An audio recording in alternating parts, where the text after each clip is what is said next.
Your Eye on Annapolis daily news brief keeps you informed about what's happening in Annapolis, Anne Arundel County, and Maryland. Local news, local sports, local events, local opinion, and, of course, local weather. Your Eye on Annapolis daily news brief starts now. Good morning. It's Tuesday, December 8th, 2020. This is John Frenaye, and this is your Eye on Annapolis daily news brief.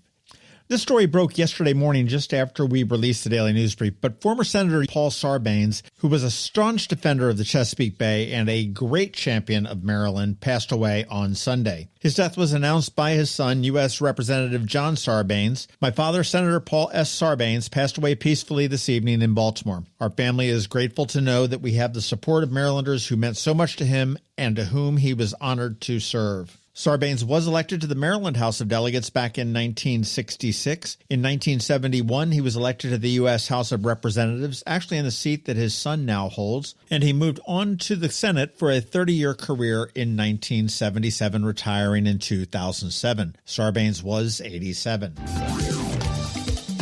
This is not here that we know of, but it could be.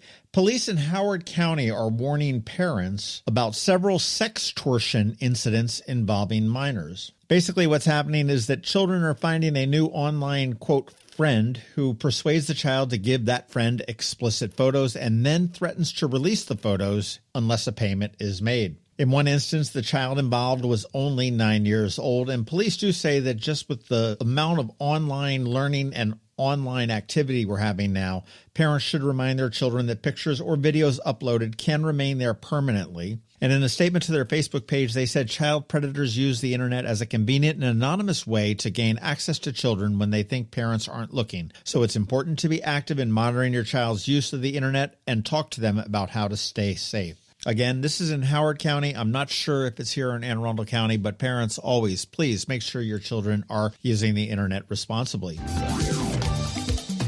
If you are facing eviction, Annapolis may have some help for you. Over the next 2 weeks, they are sponsoring a bunch of different seminars on how to educate residents about eviction prevention. The federal eviction moratorium deadline is coming up, and these free sessions actually began yesterday, but will continue through the month. You want to go to eyeonannapolis.net, find out what the schedule is, but generally they are held in the afternoons, 1 p.m. or noon to 4 p.m., either at the Eastport Community Center, the Bloomsbury Square Community Center, Robinwood Community Center, or the Morris H. Blum Community Room. If you've got any questions about that, you can contact Tiana Hayes, who is the Take Care Coordinator for the city, at 443-649-7185. First it hit the football team, and now it is hitting the basketball team at the Naval Academy. The Navy men's basketball program has paused all activities for 10 days due to COVID-19 concerns. Navy's final 2 non-conference games against Morgan State and Delaware have both been canceled. And in a statement, they said safeguarding the health and safety of our midshipmen, faculty, staff, and coaches in our extended Naval Academy family and the local community remains the top priority during this pandemic. We will continue to implement mitigating measures to minimize the spread of COVID-19. Provided that there aren't any further issues, the Mids will be back on Saturday, January 2nd in the Patriot League opener against Bucknell.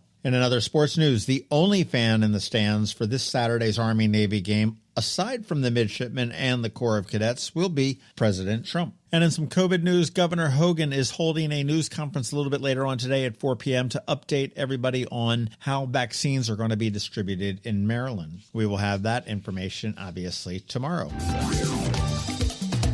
WTOP had a very heartbreaking story on one of my new favorite restaurants, Ashling Kitchen and Bar in Crofton, Maryland. They're not brand new. They opened up in the spring of 2019, but I've been there several times in the last month or two, and they are absolutely fantastic. I highly recommend them.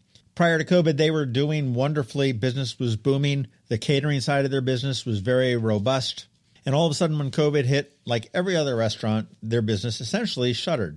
Since they did do a lot of catering, they were able to convert a trailer into a food truck, and that's been their saving grace. Saeed did say that instead of being 60% down in sales, they're really only 20% down thanks to the food truck. But if COVID in 2020 had not been enough, Saeed's fiancée, Elise, was just diagnosed with breast cancer.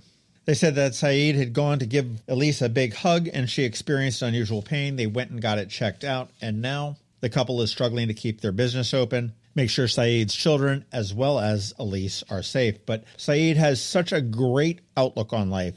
In the WTOP article, he said, behind closed doors, we all have serious struggles. You just think about this as a temporary thing and say, can we keep going until this blows away? And for us, the answer is going to be yes, because there is no other choice for us. My advice for you is to go find that food truck or go up to Crofton and eat there. There is plenty of space to socially distance inside, and they do have some dining outside as well. They are in the shopping center just across from the main entrance to Crofton near the post office, and you will not have any regrets. They are probably the only place in the area that has authentic and good poutine.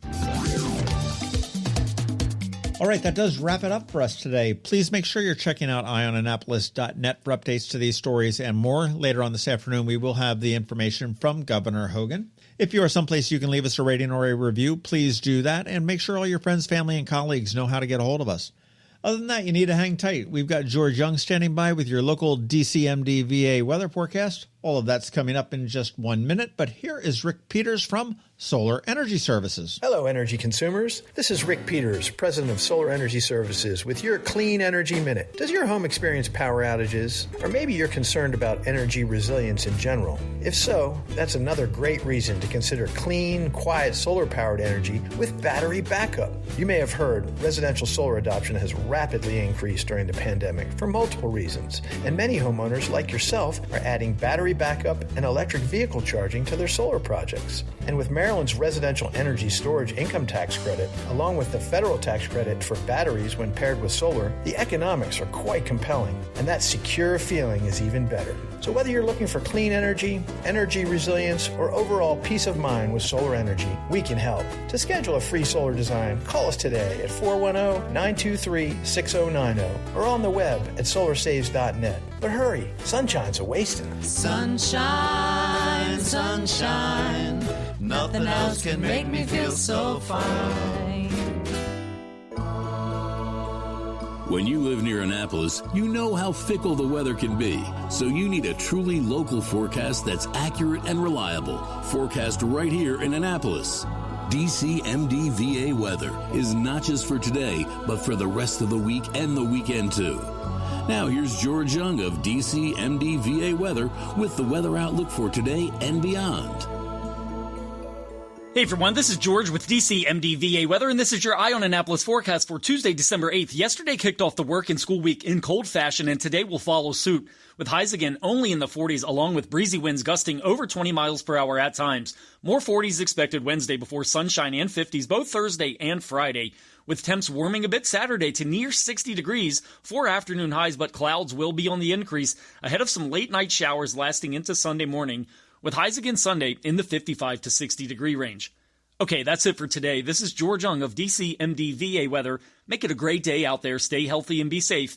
And be sure to get our free app on all of your devices by searching DCMDVA Weather in the Apple or Google App Store. And also follow us on Facebook and Twitter. Use our website each day at DCMDVAweather.com so you can always stay weather informed.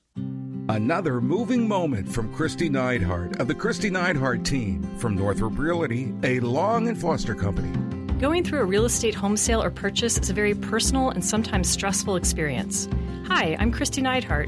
My team and I are committed to working with people both buying and selling homes in all price points. Whether it's giving you a competitive edge while buying a home or negotiating the best price and terms while selling your home, we always have our clients' best interest at heart. Our goal is to provide exceptional service so that you will recommend us to your friends and family over and over again. Serving people is a passion of mine, and it's what my team does best. That's the Neidhardt difference. That's another moving moment from Kristi Neidhardt. To get in touch, call 410-295-6579 or visit kn-team.com. That's kn-team.com. You've been listening to the Eye on Annapolis Daily News Brief. Tell your friends and colleagues, this is the podcast where you can keep up on the latest with what's going on in Annapolis and Anne Arundel County. And don't forget about our website, eyeonannapolis.net, where you can find even more information. And make sure you follow us on Facebook at All Annapolis and on Twitter at Eye on Annapolis. This Daily News Brief podcast comes to you every Monday through Friday at 6 a.m.